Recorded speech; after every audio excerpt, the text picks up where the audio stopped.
Hi and welcome back to my channel. In today's video we will be talking about the graph. This video is not a financial advice, it is just for educational and entertainment purpose only, so please do your own research. Without further ado, let's get into it.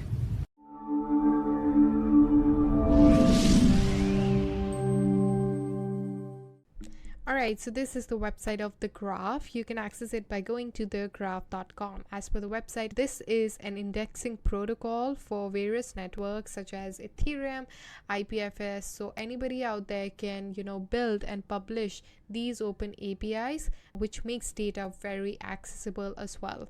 There is something known as subgraphs, which is usually composed of this global graph, and global graph is the data of the entire world's public information.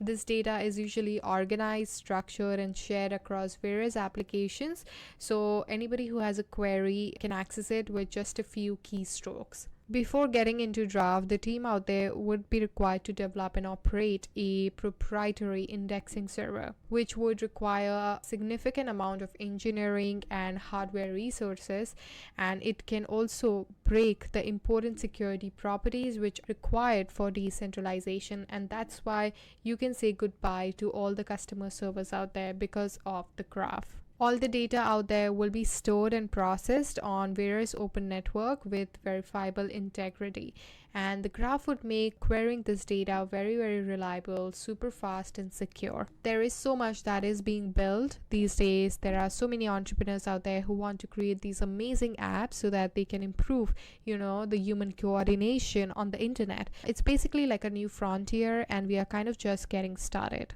By combining simply Web3 protocols, the developers out there can build various dApps with a unique new features for solving various challenges. We have agency, where you can own your identity, data, and reputation. It is also quite reliable. There is interoperability, which allows you to switch from different dApps. They also have governance in it, which ensures there is transparency among different rules. It's also a safe, secure, and private platform. They also have programmable money and various financial contracts. In addition to Ethereum, this platform also supports the graph network with near and EVM compatible chains. This means that the subgraphs can be built, on various chains, so the developers out there would have more choices for where they would like to use their smart contract. The hosted services are mentioned over here. So we have Polygon, BNB, Cello, Avalanche, Optimism, Aurora, and things like that. So overall, Graph Network is an open network which produces one of the fastest, cheapest, and most reliable way to get access to your data in the crypto economy. They have 3 products. So we have Subgraph Studio, we have Graph Explorer, where you can explore various subgraphs and interact with their protocols. They have hosted service as well, where you can create and explore subgraphs on the different hosted services. There are so many projects out there which you might be aware of, such as Uniswap, Synthex, Decentralized, that uses the graph network. Not just that, it is backed by one of the biggest ventures out there. So we have Compound, we have DTC Capital, Multicoin, Coinbase Ventures, Digital Currency Group. So that's really amazing.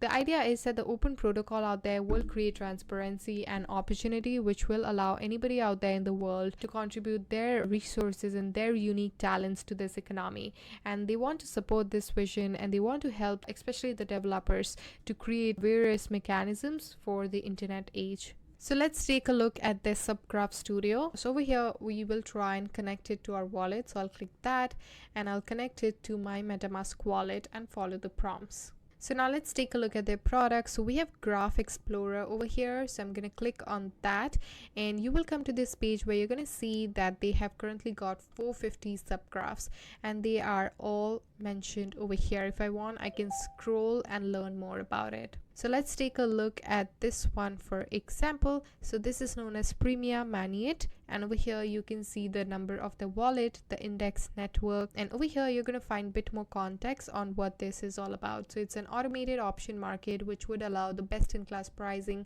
based on real-time supply and demand, and provide a peer-to-pool trading and capital efficiency to DeFi options. And over here you can get more insight into the query fees, curation and all of that fun stuff. When I click the indexers, I can get insight into the different indexers we have, the query fees, the rewards, the fee card, the reward card, and things like that. When I click curators, I can also see the curators mentioned on this section, the shares, the share value, and if I click playground, I can have more context on this section. Now we have something known as Subgraph Studio. So to get started, we'll connect it to our MetaMask wallet. So I'll click MetaMask, I'll enter my password, I'll click unlock, I'll click next, I'll click connect, and I'll click sign. So over here you have to enter your email address if you want to get notification. I will skip that for now. So next you can also create your own subgraph. So over here you have to select your chain or mainnet, whatever you are interested in, give it a name, click continue, and follow the prompts. We also have hosted services. So over here you can get access to various services that are hosted. So we have AirSwap, Balancer, Bancor, ENS, Developed, Compound, V2, Everest, Enzyme, and things like that. Let's take a look at Enzyme for example, and over here I can have more context on the example query, the schema markup, and a lot of other fun stuff. So this network was also launched on the Ethereum mainnet, and that would ensure the security of your platform. So there's a program known as Graph Bounty program, which is being launched so that they can identify bugs and any sort of inefficiencies in the network, so that we can make this entire platform a bit more secure. And up to 0.5% of this token and the supply is being allocated to the reward successful bounty hunters. This program is looking for researchers, developers, so that they can report any sort of inefficiencies in this platform. We have different types of bounties. So we have PO bounties, we have P1 bounties, we have P2 bounties, and all of that. When it comes to ecosystem, we have MIP incentivized program. So the graph is all ready and good to go to the multi-chain, and it would need the help. So you can join this program and you can earn various rewards for simply supporting the chain on this network. There are 19 days left to apply. You can click apply now to get started. They also support network testing, expanding it to various multi-chain and migrate it to all subgraphs. The eligibility to participate in this program is mentioned over here. You can also see the requirements. So take a look, go through it, and take it from there. You can also click scoring and rewards to get more insight into the rewards you can get and the scoring criteria. You can also become a graph advocate, which is a community-driven initiative. It kind of serves as an entry into Web3 for various people all over the world, and all of these advocates have a very interesting opportunity to learn and contribute to the graph community and Web3 mission. Anybody out there can become an advocate and join this program. They also have governance features, so that's really good, which would also ensure that it oversees the advocates program and various community grants. This is a bit more insight into the council of the graph. So we have Gary Morris, who is an indexer, Jim Cousins, who is an indexer as well, Justin J. Mosses, who's a user. So go through it, take a look to get more context. Now let's talk a bit more about their grant program, which is a great way to contribute to Web3. So these grants will be awarded to, protocols or tooling or subgraphs and their growth initiatives. These grants will be distributed towards projects that are open source and they contribute towards the growth of this ecosystem. You kind of don't have to be too technical to receive this grant. You can also see over here, these are the past funded grants by the community. So we have Kiko, we have staking facilities, Sound, and all of that fun stuff.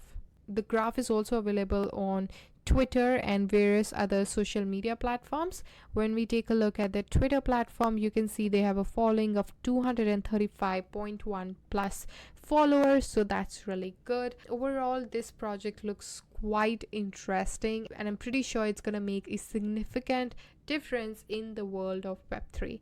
All the links are mentioned in the description box below. Don't forget to hit the like, comment, and subscribe, and I shall see you guys in my next one. Till then, take care. Bye.